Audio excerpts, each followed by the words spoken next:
हम मई महीने में कॉटन का प्रोडक्टिविटी बढ़ाने के लिए हमारे जो कृषि मंत्री है माननीय शिवराज सिंह चौहान साहब, उनके नेतृत्व में एक नेशनल मीटिंग किए थे कोयम्बतूर में, और वो काफ़ी सफल रही है। उसमें सभी इश्यूज़ डिस्कस हुए थे, सेंट्रल जोन, साउथ जोन और नॉर्थ जोन भी।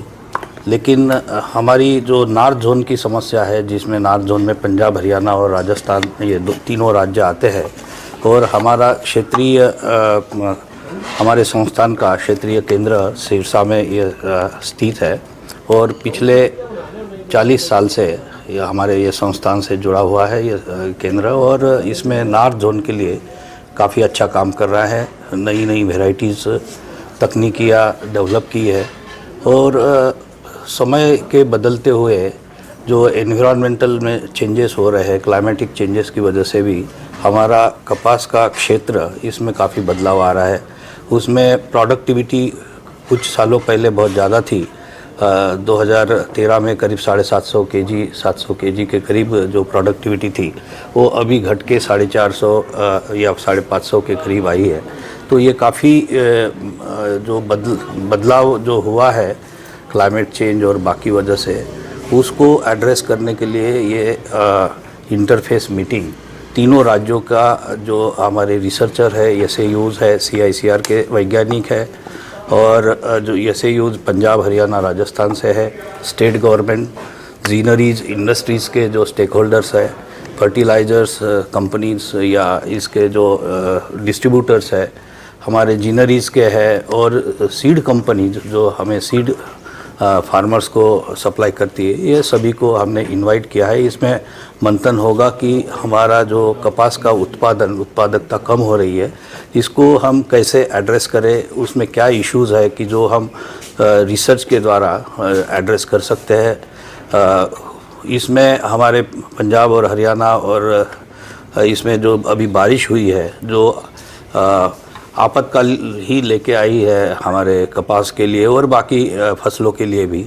तो बोल राट और बाकी जो इश्यूज़ है, इनको हम कैसे एड्रेस करेंगे आगे। इसमें कपास का जो एरिया कम हुआ है पंजाब, हरियाणा और सभी राज्यों में, एक्सेप्ट हम राजस्थान में अगर बात करें तो थोड़ा सा ठीक है, लेकिन पंजाब और हरियाणा में कपास का एरिया भी क्षेत्र बहुत कम हुआ है। तो उसको हम कैसे बढ़ावा दे सकते हैं और किसानों की आय कैसे हम बढ़ा सकते हैं। उत्पादकता और उत्पादन बढ़ाने से ही ये पॉसिबल है। और अगर हम रिसर्च की जो नई तकनीकियाँ है उसका इस्तेमाल करेंगे तो निश्चित तौर पे वो हो सकेगा, और उस पे ही हम ज़्यादातर हमारा फोकस रहेगा। जो नया कॉटन टेक्नोलॉजी मिशन भी आ रहा है, उसमें भी वही इश्यूज़ हम जो हमारा जो सॉइल के फर्टिलिटी के है, उसके जो इंडिकेटर्स है, नई तकनीकियाँ, ये स्मार्ट एग्रीकल्चर, मैकेनाइजेशन और जो नई वेराइटीज़ डेवलप करना, ये जो रीजन स्पेसिफिक हो कि तो उसमें ज़्यादा मतलब हमारा पैदावार आ सके। क्योंकि हमने देखते हैं कि जो हमारे सेंट्रल जोन, महाराष्ट्र या गुजरात, वहाँ की जो हाइब्रिड्स और वेराइटीज़ होती है, यहाँ पे जो हम उसका लगाते हैं तो उतना उत्पादन नहीं आ पाता। यहाँ की वेराइटीज़ हमारे क्षेत्र में नहीं आ पाती, मध्य प्रदेश हो या महाराष्ट्र में हो। तो ये रीजन स्पेसिफिक वेराइटीज़ और तकनीकियाँ आइडेंटिफाई करना बहुत ज़रूरी है। उसके लिए हम ये मीटिंग करवा रहे हैं, और हम सभी को साथ लेके अगर हम काम करेंगे तो निश्चित तौर पे हमारा कपास का उत्पादन बढ़ाने में सहयोग मिलेगा। हम जो इश्यूज़ है यहाँ पे वो उसको एड्रेस कर पाएंगे। कुछ इश्यूज़ तो ऐसे है कि जो स्टेट गवर्नमेंट्स को एड्रेस करना है, जैसे कि समय पे पानी की अवेलेबिलिटी होना चाहिए, कैनाल वाटर मिलना चाहिए, उसी से हमारी जो सोइंग है टाइमली हो पाएगी। अगर टाइम पे सोइंग नहीं हुई तो उससे काफ़ी क्रॉप लॉसेस होते हैं, इंसेक्ट पेस्ट के प्रॉब्लम्स आते हैं। तो वो कम करने के लिए हमें पॉलिसी का सपोर्ट भी चाहिए, स्टेट गवर्नमेंट का भी सपोर्ट चाहिए, उसके सिवा नहीं हो पाएगा। और सेंट्रल गवर्नमेंट से भी हमें सपोर्ट की ज़रूरत है कि जो फार्मर्स को, जो किसानों को कपास का जो उत्पादन हुआ है उसको सही मूल्य मिले। उसका मार्केटिंग का जो नेटवर्क है वो सही होना चाहिए, ताकि किसानों को ज़्यादा दिक्कतें नहीं होगी अपना प्रोड्यूस भी बेचने के लिए। सर, आपने क्लाइमेट चेंज की बात की, इसके अलावा और क्या कारण है कि प्रोडक्टिविटी भी कम हुई है और एरिया भी कम हुआ है हरियाणा पंजाब में? इंसेक्ट पेस्ट का जो रिसर्जेंस है, अभी आप पिछले 4-5 सालों में देख रहे होंगे, यहाँ पे गुलाबी सुंडी का प्रकोप नहीं था, लेकिन 2020 के बाद जो हम देखे हमारे ये क्षेत्र के जो केंद्र है, हमारे वैज्ञानिकों ने देखा है कि ये गुलाबी सुंडी पहले सेंट्रल जोन जैसे कि महाराष्ट्र हो गया, गुजरात हो गया, तेलंगाना, आंध्रा में ज़्यादा होती थी।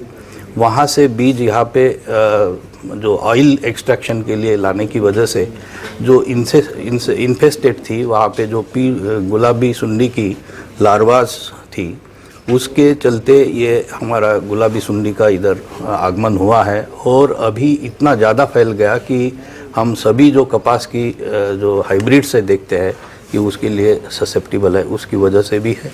दूसरे पेस्ट है, रिसर्जेंस हुए हैं वाइट फ्लाई का। आप कहीं 5-6 सालों में आप प्रकोप ज़्यादा पैमाने पे देखते हैं। इवन जो CLCV है, इस बार बारिश का ज़्यादा होने से, ह्यूमिडिटी रहा है और टेम्परेचर भी रहने से, इवन जो जासीड्स है उसका भी प्रकोप शुरुआती दौर में ज़्यादा रहा है।